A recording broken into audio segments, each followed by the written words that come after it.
안녕하십니까. 신인근의 군사TV 디펜스 브리핑입니다. 자, 오늘도 아주 중요한 군사안보 무기 관련 소식 알려드리겠는데요. 우리 한국 공군 조종사들 출신 전역자들 좀 챙겨봐야 되겠습니다. 지금 중국이 여러분들 뭐 뉴스 보신 분들 계시겠는데 지금 더 많이 나오고 있어요. 호주나 영국, 프랑스, 캐나다 이런 출신들의 그 공군 출신들의 조종사를 마구마구 지금 끌어가서 아주 고액의 연봉을 주면서 이 전투기술을 교관으로서 활용하면서 전투기술을 받고 그 나라의 전투기술, 그러면서 미국하고 합동훈련도 하니까 그 서방 세계의 전투기술을 받는 또 분석하는 이런 일을 하고 있는데 또 우리 코로나 관련해서 지금 한 몇 년간 전투기 조종사들 전역에서 대한항공이나 아시아나항공 이런 데 취업이 제대로 안 돼서 취업을 못했던지 아니면 전역을 미루든지 이런 경우가 많은데 혹시 이 틈새를 중국이 파고들어서 중국 공군에서 우리 한국 전투기 조종사 출신들 스카우트 해가서 교관으로 쓴다? 이거 불법이거든요. 한번 살펴봐야 되지 않을까 생각되는데 그 우려스러운 내용 그리고 현실 알려드리겠고요. 그리고 인도네시아 생각하면 열받죠. KF-21 분담금 8천억 원. 지금 환율 많이 올라서 8천억 원이 뭡니까? 조 단위가 훌쩍 넘었겠죠. 그런 상황에서 또 새로운 전투기 또 산답니다. 미라지 2000. 정말 황당한 이야기인데 한번 보도록 하겠습니다. 신인균의 군사TV 구독, 알림, 좋아요 눌러주십시오. 5가지 단신 먼저 보고 들어가겠는데요. 프랑스의 나발 그룹이 친환경 전투함 블루샤크라는 전투함을 공개했는데 정말 뭐 전위적인 그런 모습입니다.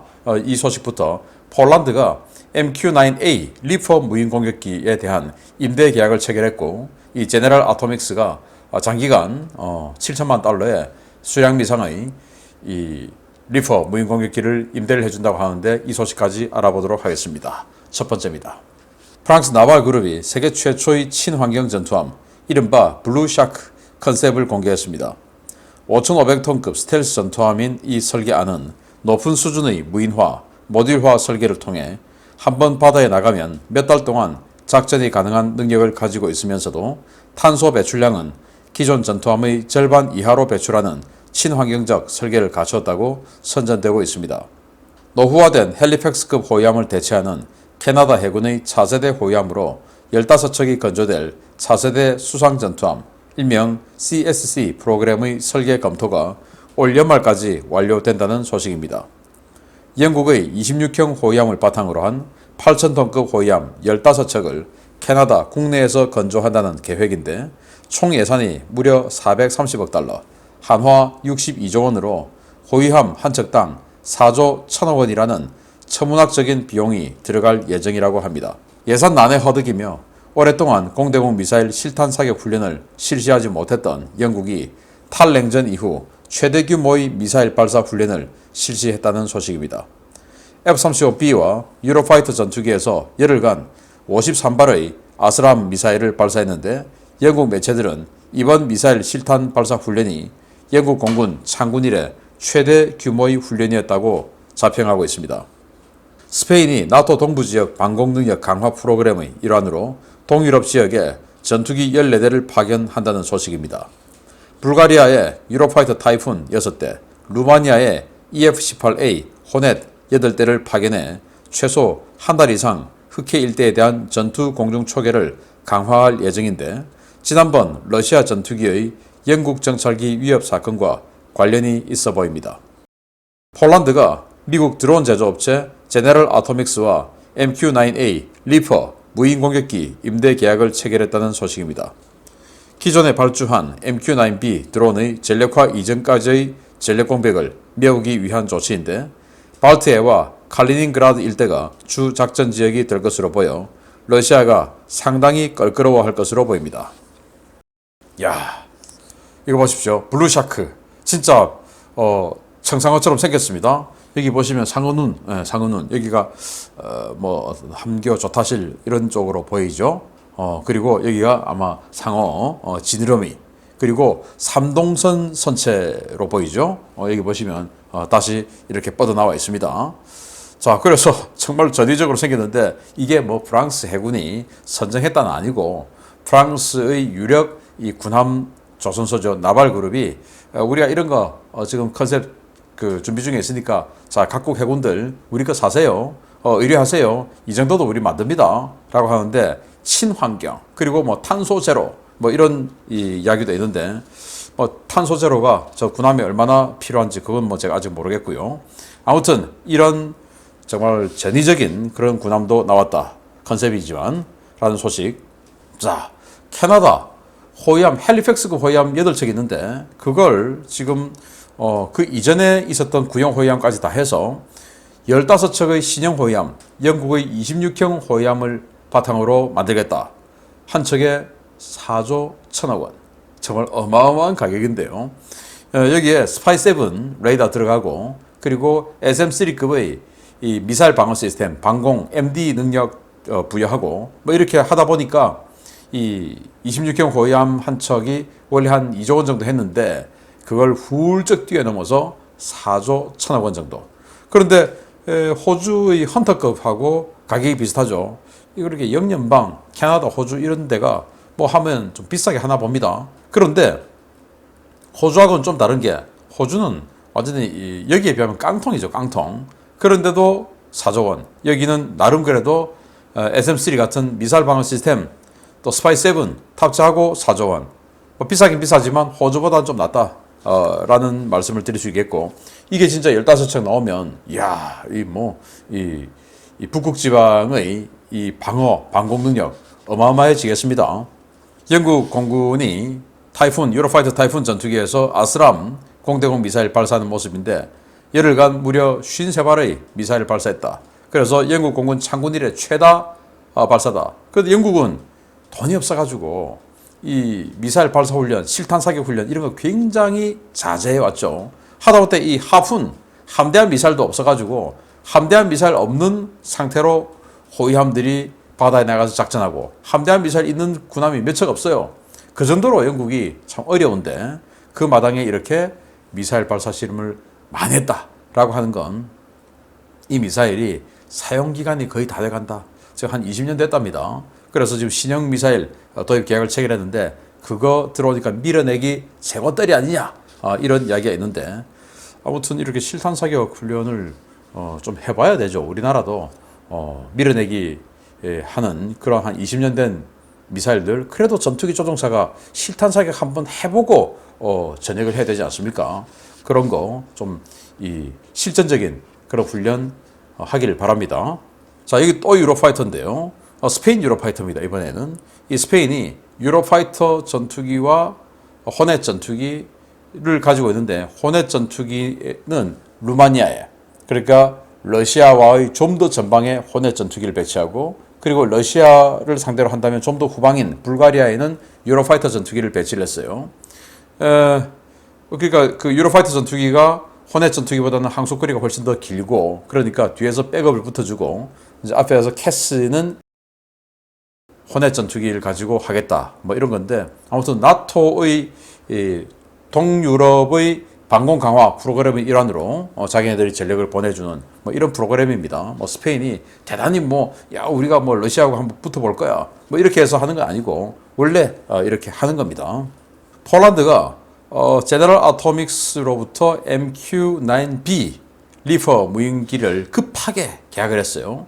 근데 급하게 계약을 했는데도 불구하고 그게 빨리 안 나오죠. 빨리 아무리 급하게 계약한다고 급하게 만들어 주겠습니까? 우리나라야 빨리빨리 해서 급하게 만들어 주지만 미국이나 이런 데는 그래 안 해주죠. 그래서 마음은 급한데 빨리 안 나오니까 그러면은 니들 회사에 보니까 그 시제품으로 만들어 놓은 거 테스트용 그 몇 대 있던데 그거 우리한테 임대 좀 하자 해가지고 7천만 달러에 몇 대인지 알 수 없는 MQ-9A 리퍼 무인 공격기 임대 계약을 체결했다. 물론 미국 정부가 허락해줘야 되는 일인데 허락을 했겠죠. 그래서 이걸 칼리닝그라드 그러니까 러시아 본토에서 뚝 떨어져 가지고 발트에 있는 발틱 함대 사령부가 있는 바로 그 칼리닝그라드 그쪽을 초계를 하는 용도로 쓰겠다라고 하는데 이 칼리닝그라드 발트 함대가 뒤통수가 뜨끈뜨끈 하겠습니다. 또 군함이라고 하는 게 바다에 나갔을 때 바다에 나가서 항해를 하고 있을 때 군함은 지대공, 함대공, 함대지, 함대함 타격 능력이 다 생기지 이 부두에 계류하고 있을 때는 아무것도 아니죠. 아무런 능력 1도 없죠. 그냥 어마어마하게 덩치 큰 표적에 불과하죠. 그러니까 그 발트 함대 다 계류하고 있는, 그러니까 아무 능력도 없는 그런 상태의 발트 함대 뒤통수에서 이렇게 무인기가, 공격 무인기가 날아다닌다. 러시아가 뒤통수가 뜨끈뜨끈 하겠다라는 소식 알려드리고요. 첫 번째 중요 소식 들어갑니다. 첫 번째입니다. 얼마 전 중국이 영국과 호주의 베테랑 전투기 조종사들을 비밀리에 모집해 자국에서 훈련 교관으로 활용했다는 보도가 나와 파문이 일고 있는 가운데, 이번에는 프랑스에서도 다수의 전투기 조종사들이 중국에 취업한 사실이 드러났습니다.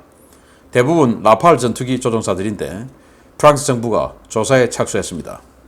중국이 최근 진수한 자국산 항공모함 푸젠함에 탑재할 전투기 조종사 양성을 위해 프랑스 해군 출신의 퇴역 베테랑 조종사들을 대거 모집하고 있으며, 이들에게 고액의 급여를 주고 해군 전투기 조종사 교육을 맡기고 있다고 프랑스 일간 르 피가로지가 현지 시각 10월 23일 보도했습니다. 중국은 남아프리카 공화국에 민간 비행 학교를 설립한 뒤 이 학교에 취업한 것으로 위장시켜 영국과 호주 조종사들을 자국으로 데려왔는데요.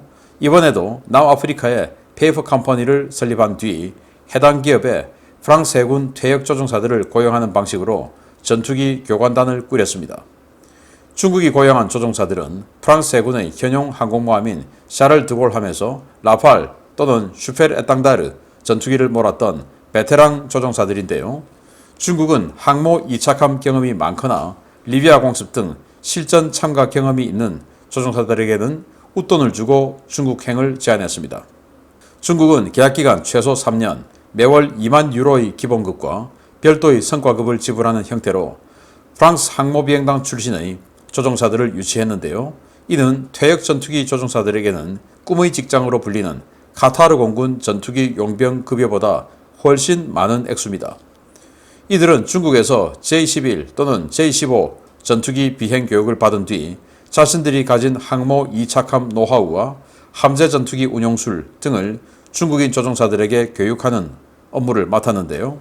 해당 프로그램을 제안 직접 받았지만 고사했다는 한 퇴역 조종사는 영국과 호주, 프랑스는 물론 캐나다 공군 출신의 베테랑 파일럿도 중국 공군에서 일하고 있다는 충격적인 폭로를 내놓았습니다.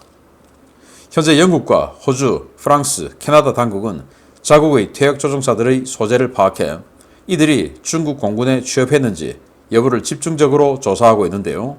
공군 출신 민항기 조종사들이 대거 중국에 취업한 사례가 있는 우리나라도 예비역 조종사들의 중국 공군 취업 사실이 있는지 전수조사에 들어갈 필요가 있어 보입니다. 자, 이 사람 영국 출신 조종사예요. 딱 걸렸죠. 뭐 사진까지 찍었으니까. 그런데 이 사람이 지금 얼마를 받고 있냐? 25,000파운드. 거기다가 이제 뭐 성과급 뭐 이렇게 하니까 이 사람이 받는 월급은 한 달에 한 우리 돈으로 한 4천만 원에서 많게는 5천만 원까지 받겠죠. 그러니까 퇴직했는데 한 달에 4, 5천만 원 준다고 하니까 이거 거절하기가 너무너무 애매하죠. 그래서 취업을 한 겁니다. 근데 들켜버렸죠. 그래서 호주, 영국, 캐나다, 이제 프랑스까지 푸젠하면 사출기로 쏘고 어레스트 와이어로 걸고 뭐 이렇게 하는 이착한 방식이죠. 그러니까 라팔 전투기 또는 슈페르 에땅다르 공격기 이런 것들을 샤를 드골해서 해봤던 사람, 이런 사람들이 또 필요한 거예요. 우리는 또 영국은 우리 항모 새로 만들었어. 그럼 미국이 다 교육해주죠. 이탈리아도 미국 가서 다 교육받죠. 그런데 중국은 교육받을 그런 동맹이 없죠. 그러니까 전력하고 오래 걸리는데, 야 이거 데리고 오면 되잖아. 돈 많이 주고 해서 이렇게 데리고 와서 하는데, 이 남의 나라 공군, 그것도 적성국 공군에 취업하는 건 이건 불법이죠. 동맹국은 괜찮은데 카타르 같은 그거 괜찮죠. 근데 여기는 적성국이니까 안 돼요. 그걸 어떻게 했냐? 남아프리카 공화국에 민간 비행학교 페이퍼 컴퍼니를 만들고 거기에 취업했는데 실제 일은 중국 가서 하는 거죠. 중국 공군에 가서. 그렇게 하는데, 자 그럼 항모 조종사만 하냐? 그게 아니더라. 캐나다 공군, 호주 공군, 항모 없죠? 그런데도 한다. 이건 뭐냐?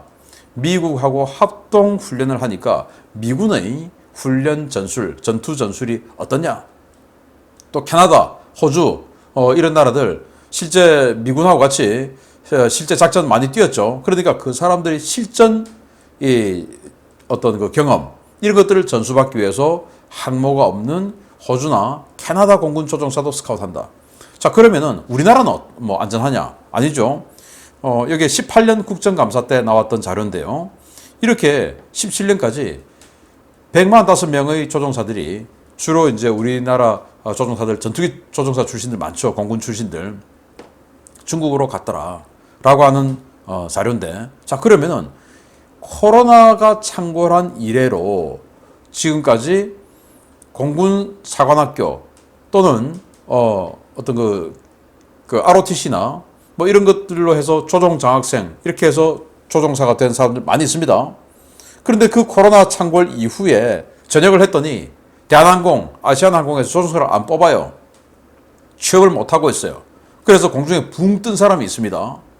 그 사람들이 중국에서 아니 여기로 한번 와봐, 이야기 한번 들어봐, 우리 민간 비행 학교인데 한번 와볼래? 그런데 비행 교육은 일단 우리가 당신네들 신분을 생각해서 민간 비행 학교로 하고 그 대신 공군에서 전투 비행장에서 가르칠 거야. 할래? 근데 월급 우리 한 4천만 원 줄게. 이렇게 나온다면 제가 알고 있는 전투기 조종사 출신 취업이 안 된 분이 있는데요. 이 유혹을 견딜 수가 있을까? 정말 어렵지 않을까? 뿌리치기가 라는 생각을 해보는데, 그런데 하면 안 되죠. 불법이죠. 그래서 우리 공군에서도 최근 몇 년 동안 또는 그 이전에라도 전역을 했는데 지금 도대체 어디서 무엇을 하고 있는가를 전수조사해서 미군으로부터 전수받은 전투항공 기술, 그리고 한국 공군이 자체 개발한 전투항공 기술, 이런 것들을 적성국인 중국에게 넘겨주고 있지는 않을까라는 걸 우리도 살펴봐야 된다라는 우려가 듭니다. 두 번째입니다. 시제기가 날아다니고 있는 KF-21 전투기의 밀린 분담금을 낼 돈은 없는 인도네시아가 세계 각국에서 찔러볼 만한 전투기들은 다 찔러보고 다니는 모양새입니다. 이번에는 카타르에서 중고 전투기를 구매하겠다며 카타르 당국과 협상에 나섰습니다. 인도네시아가 카타르 정부에 카타르 공군의 퇴역 미라지 2005 기체 12대 구매 의사를 타진했으며 현재 프랑스 다소사가 중간 가교 역할을 하고 있다고 프랑스 현지 오신트 네트워크 인텔리전스 온라인이 현지 시각 10월 23일 리포트했습니다. 소식통은 현재 인도네시아는 공군력 확장을 꾀하고 있으며 이를 위해 라팔과 F-15EX 전투기 구매를 추진하고 있다 라며 라팔 42대 도입이 확정되어 1차분 6대, 2차분 36대가 인도될 예정이지만 인도네시아는 지금까지 프랑스제 전투기를 운용해 본 적이 없다며 라팔 인수가 본격화되기 전에 훈련용으로 사용할 프랑스제 전투기를 찾고 있다 라고 전했습니다. 카타르 공군은 최근까지 도하 공군기지의 제1비행단에서 12대의 미라지 2005 EDA 모델을 운영했는데요. 최근 라팔 36대, F-15QA 4대, 유로파이터 타이푼 6대 등이 순차적으로 들어오면서 미라지 2000 계열 전투기를 모두 퇴역시킨 바 있습니다. 인도네시아는 오는 2028년 라팔 스탠다드 F-3R 전투기 6대를 인수할 예정인데요. 약 6년여간의 공백기간 중에 프랑스의 전투기에 익숙해져야 한다는 명분으로 프랑스와 다소 측에 카타르 정부를 설득해 줄 것을 요구하고 있는 것으로 전해졌습니다.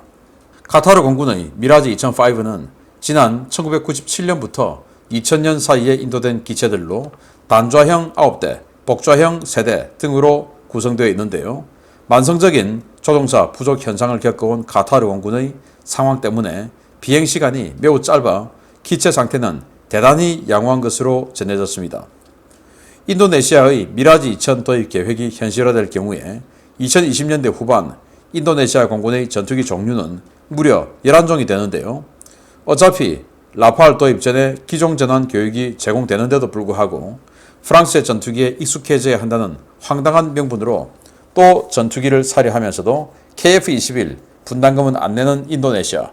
도대체 언제까지 파트너 국가의 지위를 인정해 줘야 하는 것인지 모르겠습니다. 자, 카타르, 페르시아만 안에 있는 작은 나라죠. 그런데 엄청나게 부자 나라죠. 그런데 수니파 국가인데 이란하고 최근에 관계 개선을 하면서 사우디아라비아를 비롯한 수니파 국가들에게 국제적인 왕따를 당했습니다. 그렇게 왕따를 당하니까 미국, 영국, 프랑스 등 서방 강대국들에게 SOS를 쳤죠. 우리가 뇌물 좀 줄 테니까 우리 좀 왕따에서 해방시켜 주세요. 그 뇌물이 뭐냐? 전투기를 대량으로 산 겁니다. 라팔, 유로파이터, 영국에게 잘 보기 위해서 유로파이터, 그리고 프랑스에게는 라팔, 미국에게는 F-15QA 거의 동급의 전투기를 수십 대씩 다 샀어요. 한꺼번에. 그게 이제 물밀듯이 들어오니까 조종사도 없어요. 여기는 지금. 들어오니까 멀쩡한 미라지 2000 이게 이제 퇴역을 하게 된 겁니다. 그걸 인도네시아가 저거 우리 사자. 이렇게 된 겁니다. 인도네시아가 중고 전투기 오스트리아의 유로파이터 전투기 그거 안 쓰고 있으니까 그거 우리한테 팔어 하다가 이제 나중에 퇴짜 맞았죠. 그리고 지금 이거 하는데 야 프랑스 니들이 좀 다리 좀 놔라. 니들이 팔았잖아. 우리가 니들 라팔 42대 최종적으로 도입하니까 프랑스 전투기 익숙해져야 되니까 이거 좀 우리 쓰자 미리 이렇게 하는 건데 카타르가 이거 공짜로 주겠습니까? 공짜로 안 주겠죠. 그러면 이게 비용 들여야 되는데 우리 한국에게 줘야 할 작년 기준 8천억 원. 이제 환율도 올랐고 또 한 해 더 지났으니까 훨씬 더 많이 증가했겠죠. 이 1조 여억 원의 이 KF-21 분담금 안 주고 뭐 하는 짓이냐? 라는 거죠. 그런데 인도네시아가 얼마나 황당한 나라냐? 보겠습니다. 자, 그러면 2020년대 인도네시아 공군의 전투기는 어떻게 되냐? 수호 27 제공 전투기죠. 1997년부터 도입한 게 5대. 97년부터 도입했는데 이거 퇴역하겠습니까? 계속 쓰겠죠. 수호이 30 MK2 멀티롤 전투기죠. 11대. 2010년부터 도입했는데 이거 완전 새 거죠. 우리 F-15K보다 더 새 겁니다. 당연히 더 쓰겠죠. 그리고 F-16 AB형 그리고 F-16CD형 당연히 계속 쓰겠죠. 그리고 우리 한국으로부터 산 TA-50 이거 자기네들은 라이트 어택 경공격기로 쓰고 있어요. 이거 14대. 2013년부터 도입했으니까 새 거죠. 또 영국으로 도입한 호크 200 22대. 98년부터 도입했으니까 또 쓰죠. 그리고 라팔 F3R 6대 26년부터 그리고 라팔 F4 이거 이제 신개발품입니다. 완전히 그냥 최신형 이거 36대 엄청 비싸겠죠. 그리고 F-15EX 36대를 지금 수출 승인 받아놨어요. 미국에서는 36대 수출 승인, 인도네시아는 12대 도입, 자기는 12대 하겠다는 거예요. 아니 F-15EX까지 라팔 F4가 있는데 그리고는 KF-21 블락 1 이거 50대 한다라고 계획은 돼 있어요. 하겠습니까? 근데 이거 지금 이렇게 많은데. 그리고 미라지 2000 중고로 12대 또. 그러면 우리 이거 KF-21 하겠냐 이겁니다. 상식적으로 우리 국방부 장관님, 방사청장님 이거 하겠습니까? 이거 이렇게 지금 많이 있고 많이 도입하고 지금 라팔은 뭐 계약 마쳤고 또 F-15EX 협상 중에 있고 거기다 미라지 2000까지 하는데 우리 KF-21 들어갈 자리 있습니까? 이것만 해도 자기네들 공군이 훨씬 뛰어넘어 버렸는데 제가 봤을 때 안 산다 이겁니다. 그러니까 지금이라도 이 KF-21, KF-X 프로그램에서 퇴출시켜야 된다 라는 말씀을 주장을 합니다. 마치겠습니다. 감사합니다.